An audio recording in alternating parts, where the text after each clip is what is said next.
continues here in Oakland on 880 as all these drivers became inadvertently trapped in the middle of this protest, which started off very peacefully in front of Frank Agawa Plaza. And for the most part, we haven't seen the clashes between police and these protesters that we saw in San Jose, but we also haven't seen the police officers, for example, up on the freeway, which I'm sure is a very intentional tactical response from the CHP and from OPD, who have been out on scene tonight on the streets.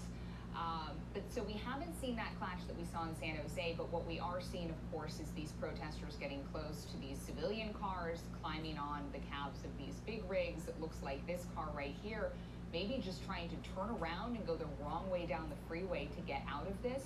I'm sure there's some very nervous drivers, not quite sure what they're sort of stuck in the middle of. Yeah, now interesting, as you said, Kate, turning around and trying to go the other way, presumably. You can see they're driving now, not sure what to do. Nowhere to go. It's the wrong way on the freeway, which is not a good idea either. Not a good idea either. Well, it's an intimidating and frightening situation for those drivers stuck in traffic. And as law enforcement tries to figure out how to handle this ebbing and flowing group of protesters, they're never able to predict exactly what they're going to do. And you can see that they all just moved off of one side of the freeway. Traffic is now all of a sudden moving. Why that happened, we don't know, but it looks like the protesters are now very quickly moving off both sides of the freeway, perhaps back down onto the streets of downtown Oakland. And you know, Kate, this is exactly what happened in San Jose. All of a sudden, sort of without warning, without reason, they left the freeway. We're going to pause here for a moment so we can bring viewers in on ABC 7.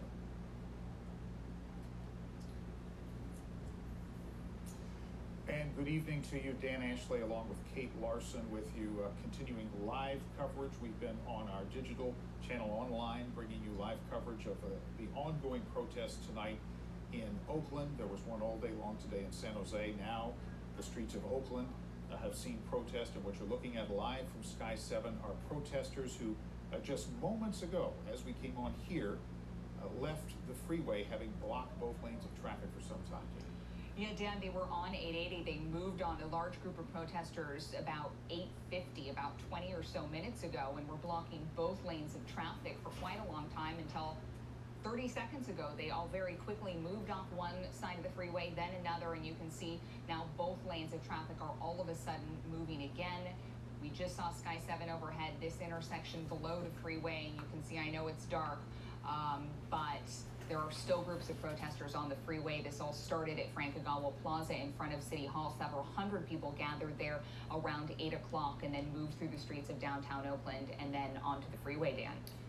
Kate, and this is exactly really what played out on the streets of San Jose today, a protest that started in front of City Hall, then moved on to 101 southbound at Alum Rock, and then moved back onto city streets.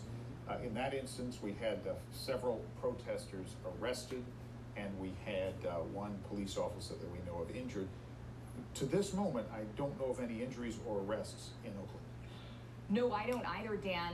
You know, we've been getting all of our sort of information for the most part from what we're seeing through Sky 7. We did have ABC 7 News reporter and anchor Jovina Fortson on the ground. She was speaking to us on her phone right as this protest sort of launched around 8:15. And she said that on the ground, everyone was very peaceful, that people were positive. And, you know, trying to keep their spirits up, just get their message out. And then shortly thereafter, we saw it move onto the freeway. I think we're going to wrap up here on ABC 7 News, but Dan, we're going to continue on digital. We'll continue on digital online, so join us for continuing coverage there. But stay here with us on ABC for full coverage coming up tonight on ABC 7 News at 11 o'clock. For Kate Larson, I'm Dan Ashley. Bye for the moment. We'll take you back to programming, and we'll see you online.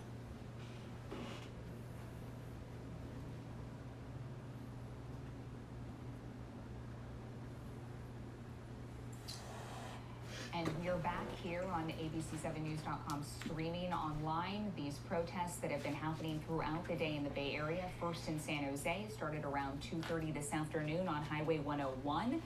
It started off peaceful, but then it did escalate to several clashes between police and a group of several hundred protesters who for hours moved through the streets of downtown San Jose. And then around 8 o'clock, large group, several hundred people gathered in front of City Hall in Oakland at Frankagawa Plaza, and around 8:15 started moving through the streets of downtown Oakland, and just about 25 or so minutes ago moved on to 880. They were blocking both lanes of traffic, the group of protesters, around the Jackson Street on-ramp, and about 5 minutes ago, Dan, now they all of a sudden moved off the freeway. Yeah, it's almost like a school of fish. Suddenly they Right. move, or a flock of birds move in one direction for one reason or another. There was no visible reason for that, police. And Kate, let's talk about when they did this during the daytime, it's one thing in San Jose on the freeway, but at night it's another. And let's show you a rather frightening moment a few minutes ago on tape when a protester I know it just takes your breath away as you see these protesters kind of rush onto the busy freeway, cars going by at 65, 70 miles an hour. Look at the fellow there in the middle of your screen. It is incredibly dangerous, and we are very fortunate that no one was hurt. Absolutely. We saw the traffic stop. You're watching it here play out. This is what happened about 25 minutes ago.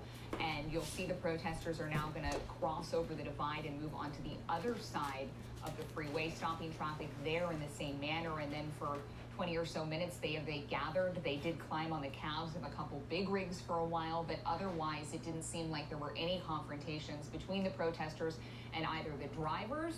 Everyone stayed inside their cars, which is a good thing. Earlier in San Jose, we saw some of the drivers get out. Fortunately, presumably without incident, because from what we saw, everything, stayed, I guess, what can be described as safe as it can get on a active freeway at night. The protesters moved off the freeway, and that's now what you're looking at on the right side of your screen. These are live images from Sky 7 over downtown Oakland as protesters continue to move through the streets. And as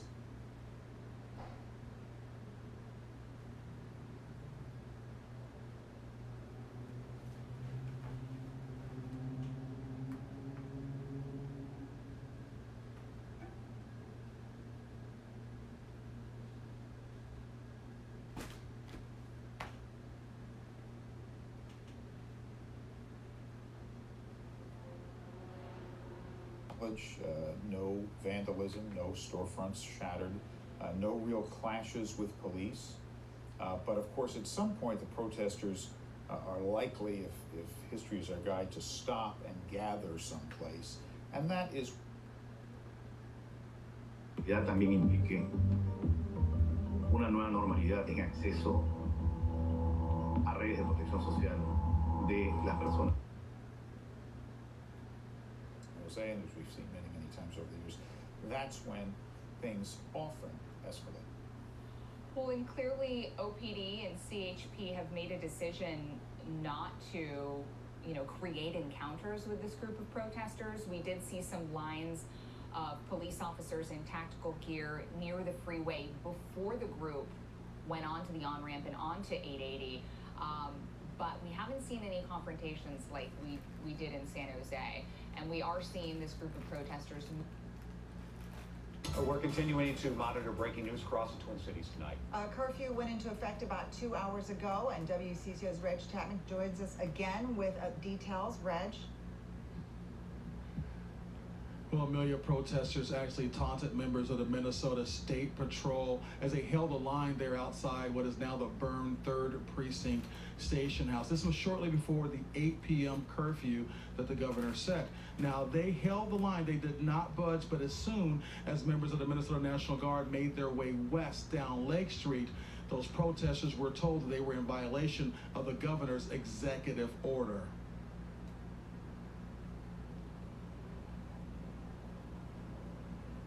Now, we saw the crowd follow the members of the National Guard as they went down Lake Street. All along, the crowd was hit with tear gas, but they continue to follow members of the National Guard as they seem to retreat from Minnehaha and Lake all the way to Bloomington and Lake Street, as well as far as Chicago and Lake. The protesters continue to follow them, but along Lake Street, it was absolutely chaotic. There were cars speeding up and down the street. It didn't matter on what side of the street they were on. Multiple people hanging outside of cars, showing signs, throwing water bottles. At one point, Photographer Chris Cruz and I were about to set up at the intersection of Chicago and Lake when 4 cars kind of converged right in the middle of the intersection, and there were more than 6 gunshots. We saw the shell cases in the street and decided to pull back. Right now, those protesters don't seem to be listening to the executive order that has a curfew for Minneapolis, St. Paul, as well as some of the surrounding suburbs that began at 8 p.m. and will end at 6 a.m. And again, Saturday night at 8 p.m.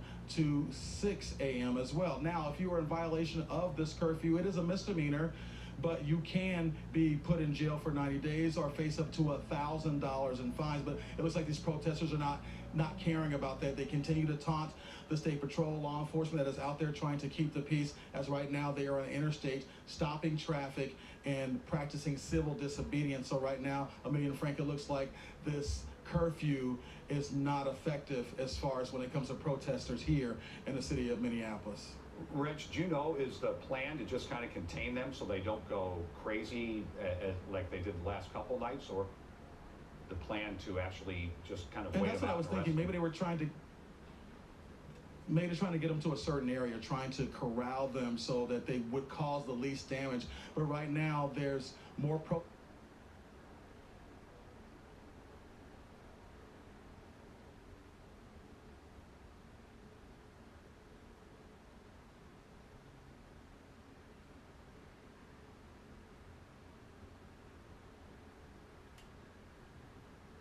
today, certainly sympathetic with protesters and certainly upset by what she saw happen to George Floyd in Minneapolis. You see what looks like a flashbang grenade. Said today, you know, they're going to tolerate people's right to protest and free speech, but what will not be tolerated is destruction of property or injury to people. Well, and Eric Thomas was reporting on this much earlier in the day, but it's a little bit ironic in that we were starting to reopen a little bit. So businesses in downtown Oakland were starting to reopen, hoping to see some more business, and had to very quickly shut down and even board up in many cases because they knew this protest was coming at 8 o'clock. And right now, Dan, we're looking, I'm seeing some smoke. Obviously, we can't hear because our visuals are coming from Sky 7, but have to wonder sort of what's going on down there on the ground. We see, as you say, a very large group of protesters gathered on 2 sides of 7th Street near OPD headquarters right now, as police try and hold that intersection firm. Yeah, you can see a couple of people throwing what look like sort of homemade smoke grenades or things on fire. Looks like very homemade sort of amateur stuff. And as we saw in San Jose today, this is where police will draw the line. They're not going to let them assault them. They're not going to let them throw things at them. Sergeant Ray Kelly is on the phone with the Oakland PD. Ray, are you there? Yeah, Sergeant Kelly with Alameda County Sheriff. Oh, Alameda County Sheriff. Kelly, thanks very much for coming on, Sergeant. What can you tell us about what's going on the streets of Oakland and the response? Well, we are obviously responding to Oakland, and things have changed a little bit, the tempo, and we are doing a mutual aid assistance to Oakland. So we're calling in officers from throughout the Bay Area to assist with the situation in Oakland. So right now the tempo is changed a little bit. We're going to go out there to make sure that we can try to keep things peaceful and as civil as possible. It's Sergeant Kelly, thanks for joining us. This is Kate Larson. We saw OPD out about an hour ago on the streets of downtown Oakland. We saw the CHP, of course, doing what they could to keep the protesters off the freeway. Of course, the protesters were on 880, blocking both lanes for about 20 minutes. When did Alameda County Sheriff's Department get involved, and where are your deputies right now, and what's sort of your hope when it comes to providing aid to OPD in this situation? Well, we've been obviously talking to Oakland for the last few days, and we've been working with them. We are the mutual aid coordinator for Bay Area law enforcement, so we do this quite a bit over the last several years. So we coordinate, but we have a mobile field force of officers out in Oakland now, and we'll be, depending on how the tempo goes, we're ready to bring in more officers as needed. How many officers, Sergeant, how many officers roughly are available in a situation like this? You know, it all depends, but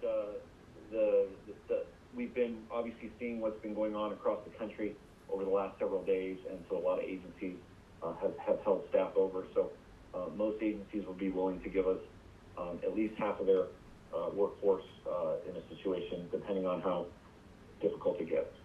So you can bring quite a few officers to bear. I mean, you can bring a significant number of people. You can, but when you have multiple locations as well, each county can drain their resources rather quickly. So you have to be smart about how you deploy your resources. And so, this is a minute-by-minute situation, and you keep your eye on it, and hopefully you don't have to do that. Well, and Sergeant Kelly, you said the tempo has changed, and we've seen a little bit of that play out. But what do you mean by that? What have you heard from your perspective in terms of the crowd's mood or their position? You know, a lot of what we learn, sometimes, well, you obviously have a lot of different ways to learn information, but a lot of it is the same information that you see, that what we see on social media, what we see out down on the ground as well, and what we read about and see in the media, especially social media.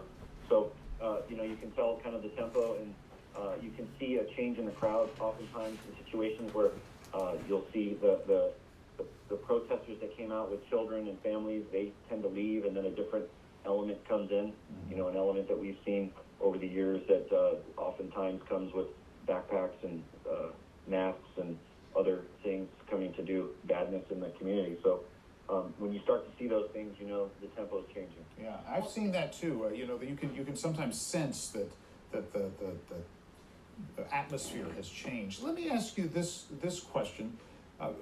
Sergeant, being a police officer is never an easy job, and you're seeing some homemade some fireworks being thrown at police.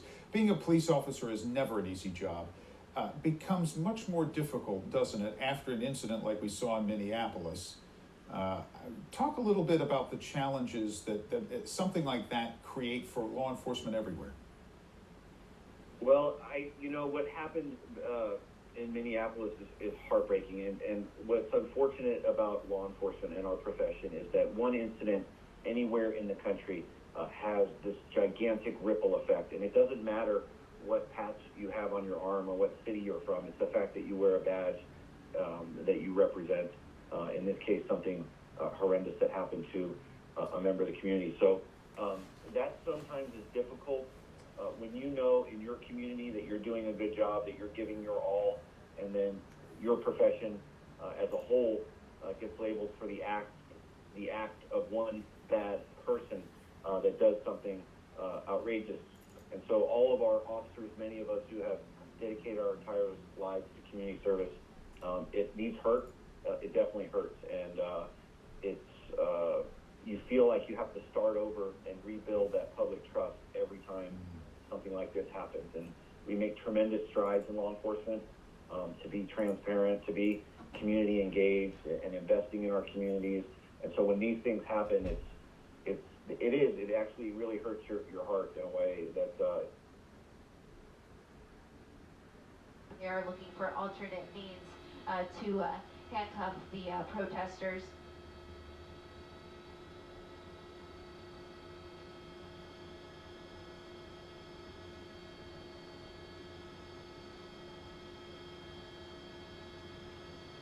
A lot of these people are just sitting, and they have been walking for a really long time.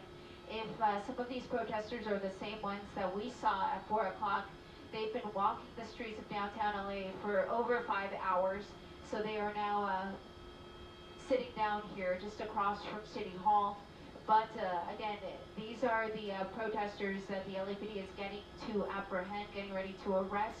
There was also other protesters, about a group of 30 or so, that was going to be arrested for doing essentially the same thing, just sitting and blocking the intersection, but that was a little bit to our southwest.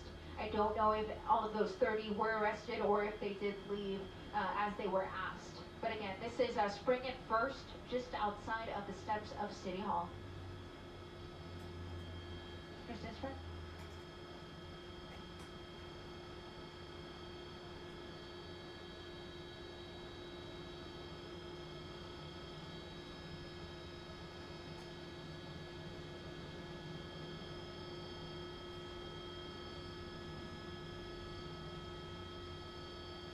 we see that team of officers moving to the south. This is going to be Spring, so they're moving south on Spring. We heard over the scanner that there were some protesters who were vandalizing a vehicle there, right at the intersection of First and Spring. So we were bringing News Chopper 4 Alpha around. Thank you to my pilot, Sarah Garabetian, who is navigating here through the airspace, working around other police and media helicopters, and of course the buildings here in downtown LA, which are an obstruction in and of themselves here. A lot of them are very tall, some of them as much as 1,000 feet, so we have to work our way around them. We're going to see if perhaps we can find that vehicle that was being vandalized just a few minutes ago, but it was at this intersection. First and Spring, was that, Sarah?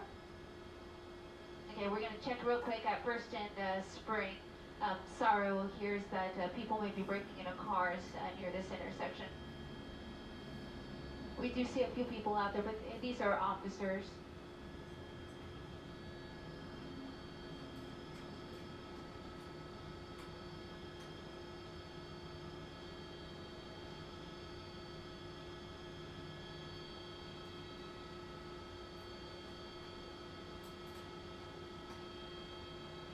Okay, so they said right around here, and I'm just relaying what I'm hearing on the police scanner as well as what I'm seeing, and of course, what we hear on the scanner isn't the final word. It's not necessarily exactly what is going on, but I'm just relaying to you as the officers are communicating with each other and what they're witnessing on their end. And what they're saying is that they witnessed that there were some folks that were vandalizing some police cruisers that were just north of 2nd Street along Spring.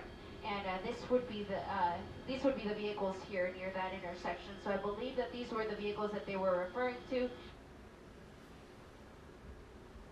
That situation has quieted down considerably, but what's happened in Oakland has really intensified, and there are hundreds and hundreds, perhaps thousands of protesters on the streets of Oakland. There you see some folks. And Dan, about San Jose, which is on the right side of your screen, we do know that San Jose fire was called to 6 in Santa Clara about 9:15 tonight, so about 15-20 minutes ago, for a report of shots fired. We know 2 people were injured, but right now we don't know how they were injured. They weren't necessarily shot. They could have been injured in some other way, so we're working to get more information about that now. But clearly, since we, left San Jose about an hour and a half ago, we've been focused on Oakland since the protest started at 8 o'clock. Obviously, the situation has been evolving there. The protest has not ended. There's still activity going on in downtown San Jose.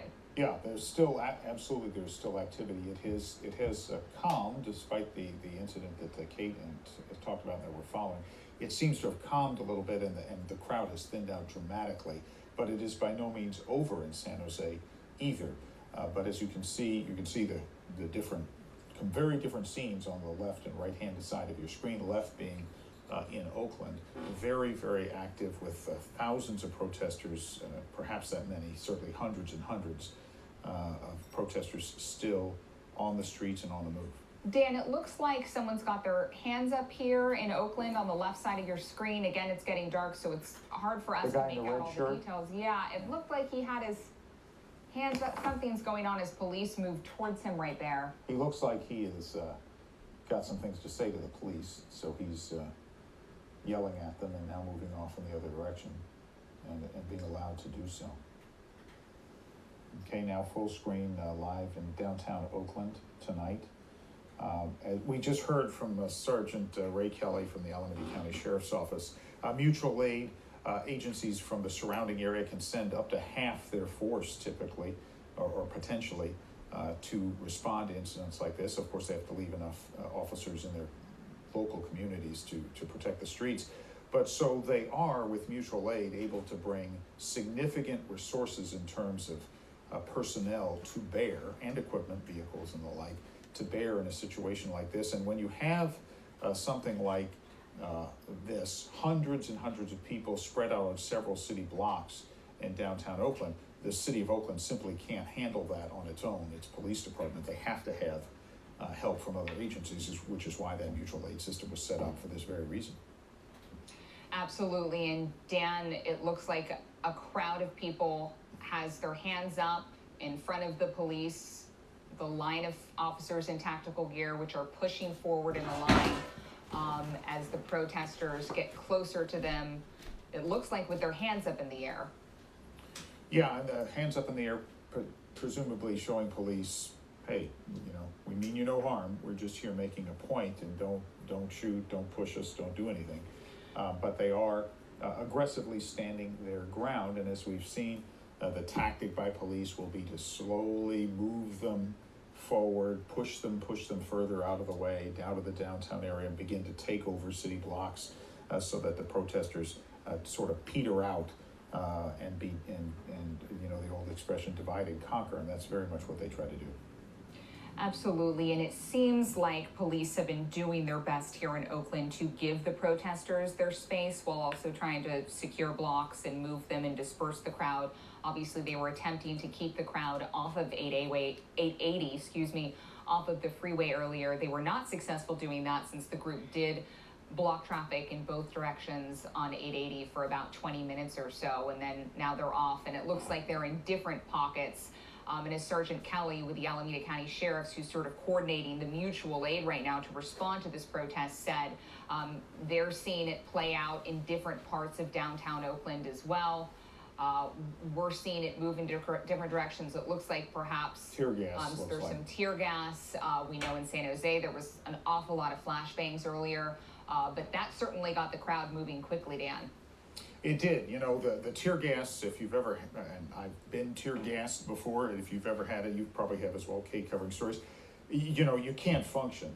I mean, it does. It's very painful. You have to avoid it.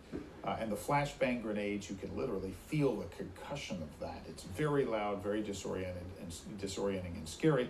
That's why police use them. It's not lethal, but it's very effective at moving the crowd. And remember, all the police using the tear gas, they're all wearing masks. They're protected from the tear gas, so they can do this all night and not feel the effects. But you cannot have tear gas in your eyes and in your face and function. Well, and you can see it looks like, at least from the vantage point that we're seeing, that there's sort of just this one focus group of protesters right now, Dan, that's having a pretty active confrontation with police. We're seeing the flashbangs and the tear gas, and then the protesters move back. They move away, and then they move forward again towards police. Getting hard for us to see, too, because it's getting so dark. But it certainly looks like there's an awful lot going on right now between OPD and this group of protesters, which is certainly thinned out from what it was originally at 8 o'clock when they started in front of Oakland City Hall. Yeah. And it is very much a cat and mouse game, isn't it? Because they're going to be diehard protesters that are going to hang around as long as they possibly can. Others will get tired or scared or had enough and go home.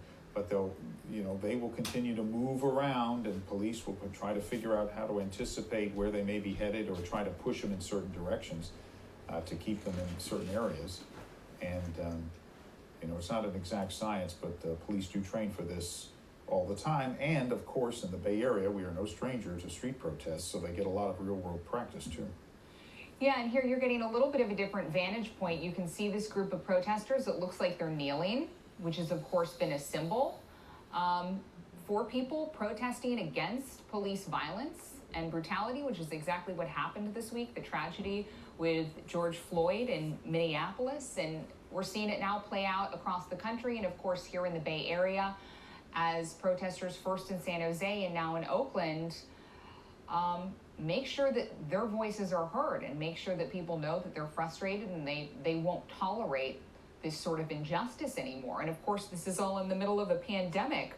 And we've been talking...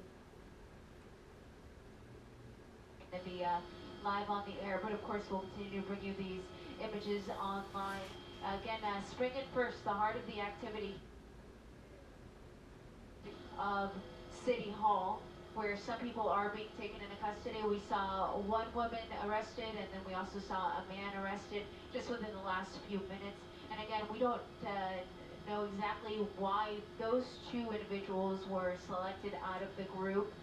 to be arrested, but we did witness them being handcuffed and walked away by the officers. We did hear over the scanner that the LAPD intended to arrest the people who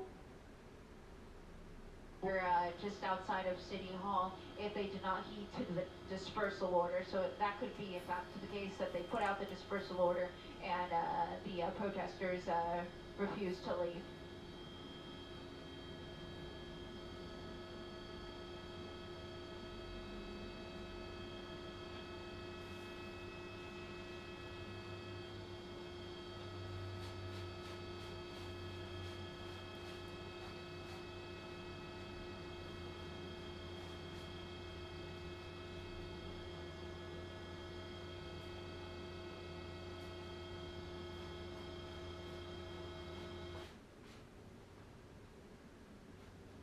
To get back in action to some degree, and then at least in certain parts of Oakland and downtown San Jose today, that just didn't happen because of these protests. It's another blow for some of these businesses that have been hurting so badly during the last couple of months. Yeah, and Dan, we had Shonda Scott on earlier, who's the director of the African American Chamber of Commerce, and she was sort of touching on that irony that all of these African American owned businesses in downtown Oakland were sort of gearing up to start reopening, start serving their community again, and then very quickly, because we all knew that this protest was coming, it was widely circulated on social media, sort of had to quickly shut back down again, leave the area, go back home. And we saw businesses boarding up with plywood, their glass storefronts, their windows. Eric Thomas earlier showed us the big Walgreens in downtown Oakland, making sure that all their windows were boarded up with plywood in case there's any sort of vandalism that went along with the protests that we're seeing. We haven't seen that, at least I haven't, with Sky 7 tonight here in Oakland. We didn't see it in San Jose, to my knowledge. Yeah, when Dan Noyes was walking through, we saw one or two broken windows, but not much. Most of it was those cars on the freeway on Highway 101, right? Right, that's right. Yeah. We didn't see significant damage, and with any luck tonight, we won't. And this we're going into the weekend. This may not be the only protest we have in the Bay Area this weekend here in San Jose and here in Oakland tonight. You see a lot of protesters now kneeling on the street symbolically. Of course, Colin Kaepernick drew nationwide attention to the issue of police brutality when he kneeled during the national anthem, controversial in so many eyes, but effective in terms of sending a message. And you see a lot of protesters doing that here. We also heard protesters shouting in unison, "I can't breathe, I can't breathe," a reference, of course, to George Floyd, who you saw probably on that videotape with an officer kneeling on his neck, telling them he could not breathe, barely able to choke the words out. Well, and speaking of Colin Kaepernick, of course, earlier today we found out that he was offering to pay for defense attorneys for the people protesting in Minneapolis, that he, is still part of this movement, still part of this voice that's fighting against violence, against police brutality targeted at the African American community. And now we see the protesters right here taking a knee, lined up with the police officers. It's quite a scene. This has been going on now for almost 2 hours. Actually, the crowd was gathered much earlier in the evening, just sort of hanging around Frank Agawam Plaza, and then at 8 o'clock, more people showed up. It was hundreds of people in the plaza spilling out onto the streets, and then about 8:15, 8:20, they started to move through the streets, marching in downtown Oakland, ended up on 880, blocking both lanes of traffic for about 20 minutes. Fortunately, nobody was hurt, even though the protesters were moving across the freeway as traffic was still moving very quickly, stopped it in both directions. There were some moments where protesters were climbing on the cabs of some big rigs, but then ultimately and all of a sudden sort of got back down off the freeway. Were in front of Oakland PD headquarters for a while, where there were confrontations on 2 streets with police officers, and now you've seen that scene disperse and move on to other streets, which, as Dan has been pointing out, is similar to what we saw in downtown San Jose today. The protest pockets just sort of moved on to different streets. The police moved, tried to secure the blocks that they were just on. to disperse the crowd and, of course, try and keep people safe. Yeah, trying to keep people safe, trying to stay ahead of it as best they can. I just got a text from the sheriff of Contra Costa County wishing us well and saying that they're heading to Oakland with some personnel. So part of that mutual aid process, the Contra Costa Sheriff's Department office will be sending some people. They probably already have some there, but the sheriff just telling me that they're sending more people there now. And you know, from the looks of it, they will be needed into the night tonight. The good news is, thus far, there really haven't been any significant problems other than the inconvenience and the disruption to traffic. No problems other than that of any significance that we are aware of, but we do know historically that the later it gets and the longer it goes, the more likely there are to be skirmishes and more trouble, maybe and vandalism, that sort of thing. Well, Now we see a fire. We can't, is that maybe a trash can, we hope, underneath that bus stop? It looks like a bus awning. Yeah, and actually Oakland PD just tweeted a minute ago. It says Oakland police are notifying the crowd at 7th and Broadway that the demonstration is now an unlawful assembly. Multiple officers were injured when projectiles were thrown. We are requesting that people leave the area.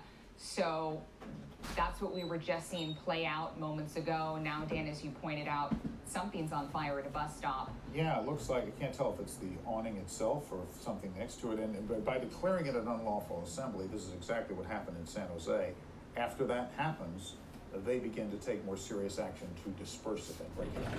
And we saw someone injured earlier in the crowd about 20 minutes ago when police officers sort of moving that person away. So we couldn't tell because it's dark and, you know, there was a large crowd, whether that person was a uniformed police officer or a civilian, but there were certainly a group of police officers trying to help that person. So I have to wonder now if that is one of the injured police officers that OPD is referring to.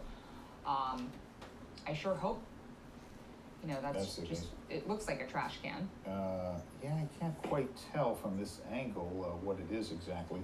You can see it's pretty windy out there too. Yes. And you see again, look, if you notice, you see so many people in face masks because of this time that we're living in. Face masks, and not as much social distancing as we're required to do in a protest, of course, but you see a lot of people wearing face masks, most presumably because it's safer for them in terms of the coronavirus, but many because, hey, it hides your identity if you're out protesting and lighting things on fire. Absolutely, and so we already know that people were injured both in San Jose and Oakland, and we just have to hope that that's it, that this crowd will remain peaceful, that clashes with the police won't escalate. That's certainly what we want to avoid, but you can see there's still a very large crowd of, it looks like a couple hundred people here. Or more, maybe. Yeah. Quite a bit. And you know, the challenge is always, at some point now they've declared it, and as we pan around, you can see a few other people in this intersection, and someone dragging a construction sign to the center of the intersection, either to block the road or to light it on fire, we'll see, and then moving up, next intersection, next block, you see another crowd. So this is really a hydra-headed kind of challenge for police as it moves over several city blocks and several intersections to try to contain each one as best that they can and to keep it from getting out of control. The challenge is, okay, now it's an unlawful assembly, meaning if it's unlawful, you can't be here anymore. It's no longer just an exercise of your First Amendment rights in terms of the eyes of the law. The police are saying you can no longer be here. So at some point they're going to want to really push them out, and that's when, as we'll watch, that's when things tend to escalate, because there'll be some protesters who simply aren't going to leave or do not want to leave. Well, and it looks like this one group where Sky 7 is focused right now is sort of holding strong. That's where the fire was. And just a moment over, we were sort of on a kitty corner part of downtown Oakland. There was another group of protesters that actually looked like they were sort of starting to slowly disperse. I saw a few people get their bicycles and sort of walk away from the crowd. But this was at one point tonight, one group. They moved through the streets of downtown Oakland. ABC7 News anchor and reporter Jovina Fortson was on the street. She spoke to us by phone at around 8:15, and she said, You know, it was a very peaceful group. People were positive. They just wanted to make sure that they were heard, that they were able to get their message out about their anger over the tragedy that happened in Minneapolis this week, the death of George Floyd. And then we saw the situation change, or as Sergeant Ray Kelly with Alameda County Sheriffs pointed out, the tempo changed. And Dan, you were just saying, sometimes you just feel it in the atmosphere. These officers on the ground see it, they feel it. Perhaps the confrontations are changing, perhaps the words that they're having with the protesters are changing the tone, and that's how this escalated, with multiple people, multiple officers now being injured according to Oakland PD, and they're demanding that this crowd disperse. Dan, there's some people running very quickly. It looks like some more tear gas that the police threw out down that street. Yeah, and the police said it's in a canister that they can project and but see, move downrange. and there it looks like there's another line of officers. So you can see there's groups of police we've seen in 3 different areas right now. And you know what the observation I would make there, Kate, is you don't see any protesters there. What they looks like they're doing is closing off that next block. You know, Right. you're not taking over this block, then they'll try to move them out of the next block. But they're just they're standing there, even though there are no protesters, to just keep them off that street. Right. But to me, it looked like earlier some of the protesters were actually trying to perhaps leave in that direction. So I wonder if the officers are trying to get folks moving in one particular place to try to get them out of downtown Oakland. Obviously, you can see cars there near 880. The squad cars are blocking the on and off ramp so nobody can get back on the freeway like they did earlier tonight to block traffic. Yeah, you're absolutely right. They will definitely try to funnel them in a certain way or certain direction as best they can to keep them from continuing to spread to new areas of the city and to try to push them into dispersal. But still quite a lot of protesters still in the streets of Oakland, as you can see, and in several different locations, several different intersections. Absolutely. And again, this all started, what are we looking at, Dan, now? More than 7 hours ago? Yeah, 2 o'clock about.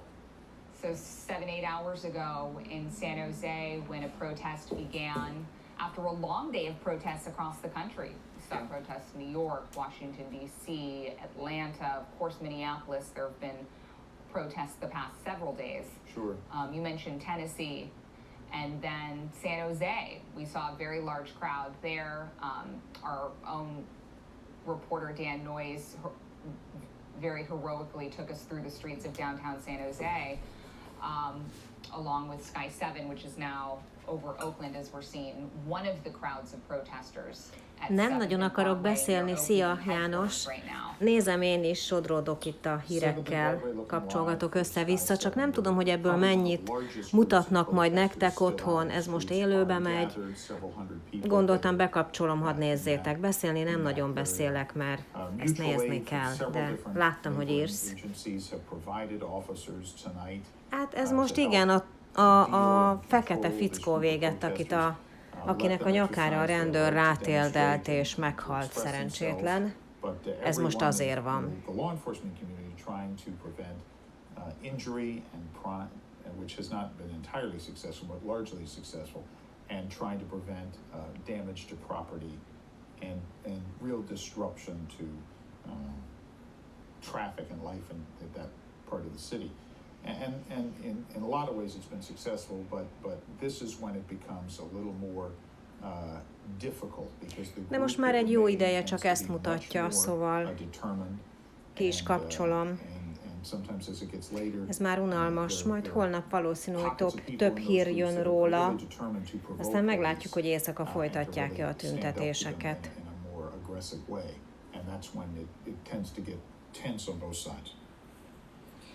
Absolutely, and you heard Sergeant Kelly saying that it was getting tense, and now we hear, or see rather, OPD tweeting that protesters off.